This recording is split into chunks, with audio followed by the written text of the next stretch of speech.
Today I wanted to go over some tips for creating a strong scholarship essay.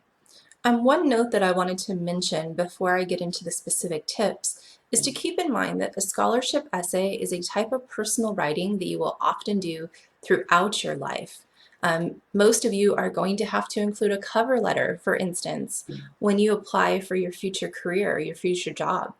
When you do that, a cover letter does the same thing that a scholarship essay does.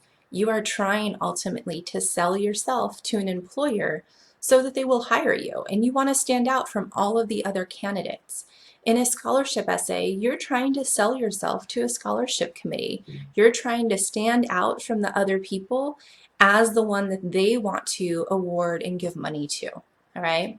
So that is something just to keep in mind, that these tips are going to be really helpful with a lot of personal writing that you may need to do throughout your college career as well as your future work careers.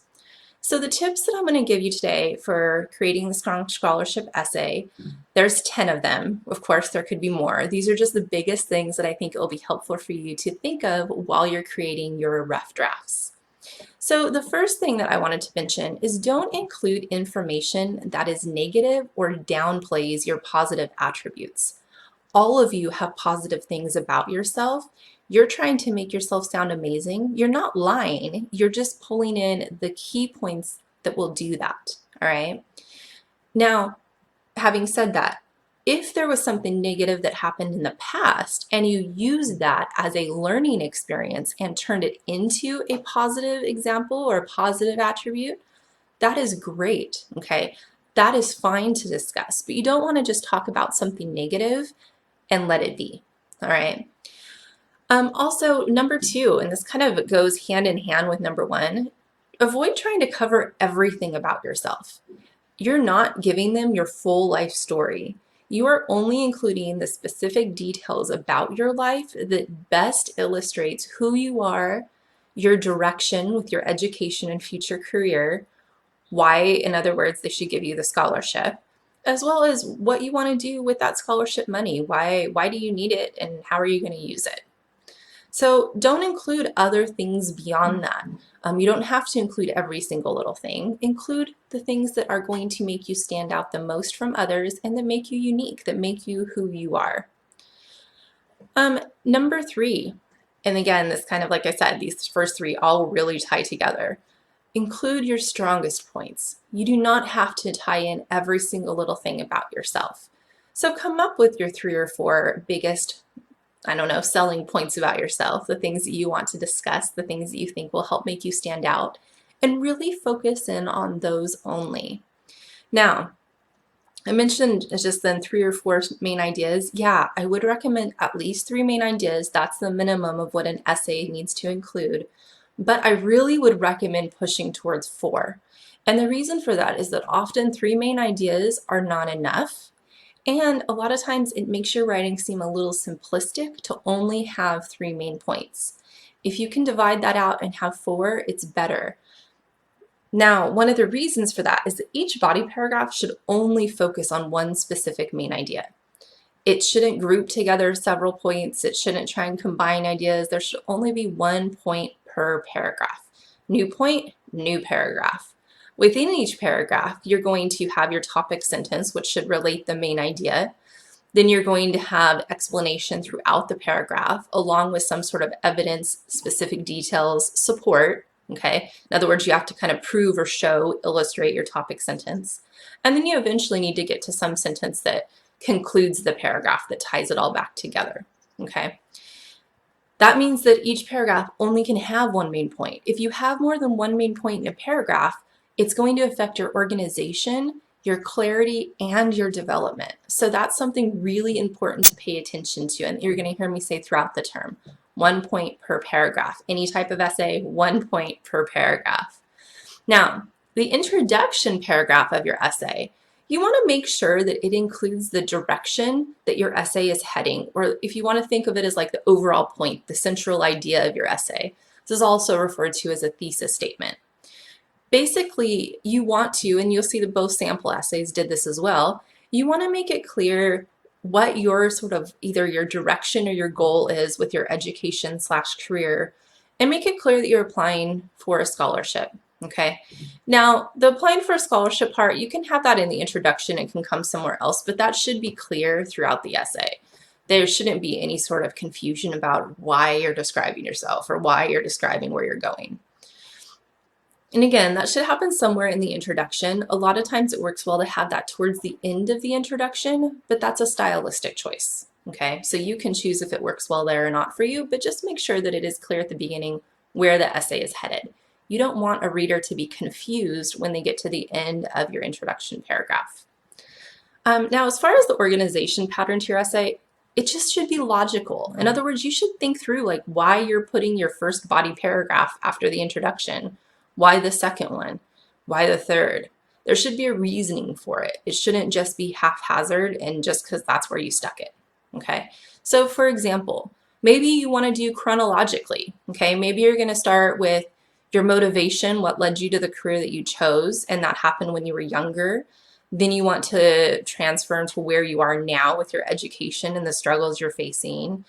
The fact that you have future goals maybe would be the next one, right? What do you ultimately plan to achieve? And then maybe finally how the scholarship would help you do that. That goes chronologically, okay? There's other ways to do it too. Maybe you want to start with your strongest point and end with your second strongest point, or flip that. But you should have some sort of reasoning. So if myself or the tutor or anyone else you're talking to about your writing came up and said, well, why did you put this paragraph right here? You should have an answer for them, okay?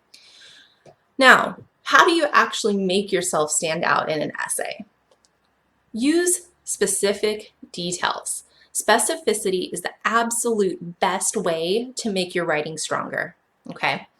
You will see that both of the example essays also did this. In fact, all the essays that we've done, that I've had you look at, have used specific details to some degree, okay? That's also how you make yourself unique. Everyone that is applying for a scholarship is looking to earn money, right? Or to get money. That's a given. That's why you apply for a scholarship, right? However, the reasoning behind needing the money going to be very different for each student.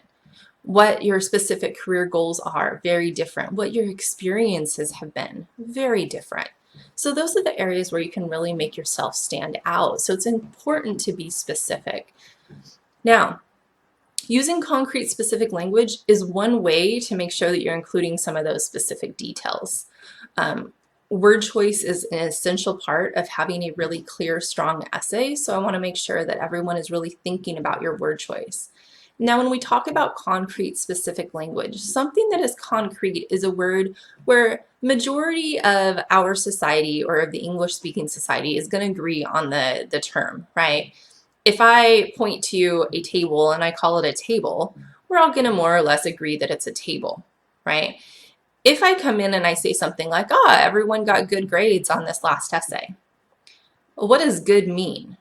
Good isn't concrete because we all have a different definition of good. For some of you, a good grade on an essay is going to be an A+, right? Exemplary, top mark. For others, a good grade on an essay may be that you passed, that you got a C, and you're like, yes, I rocked this essay. I have a C. So good is not concrete. It's vague. We all have different definitions for what it means.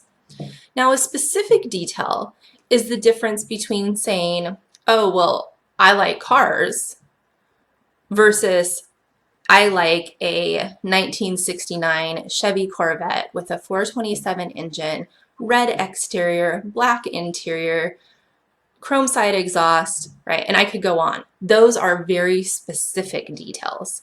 And there's a huge difference. Specific details are descriptive.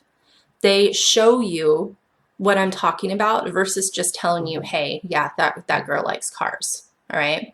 So the more concrete, specific language that you can use, the clearer your writing is going to be, the more engaging, the more fun it's going to be to read, and it's going to make you stand out even more. Finally, number 10, you need to sound confident about yourself. For some of you, this may be a really big challenge, but you need to sound like you believe in yourself. If you sound unsure, or you sound just fake, let's say it like it is, cocky, that's not going to come off well to a scholarship committee. They want to award scholarships to students who sound confident, who believe in themselves, have a clear direction and a clear understanding, and are able to reflect on who they are. They don't want someone that comes across as not being able to reflect on themselves or think that they're just perfect in every way.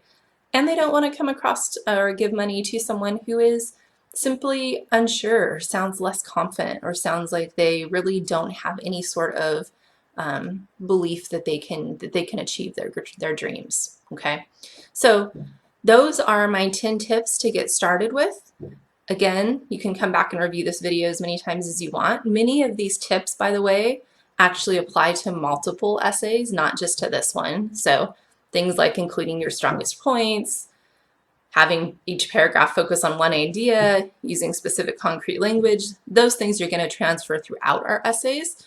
But some of them, particularly the way you sound and your attitude in your essay, that is very unique to a scholarship, and that you really do have to sound like you believe in yourself and that you're worth giving money to. And all of you are worth it. You just have to sound that way. All right. So having said that, good luck. And as always, if you have any questions, let me know.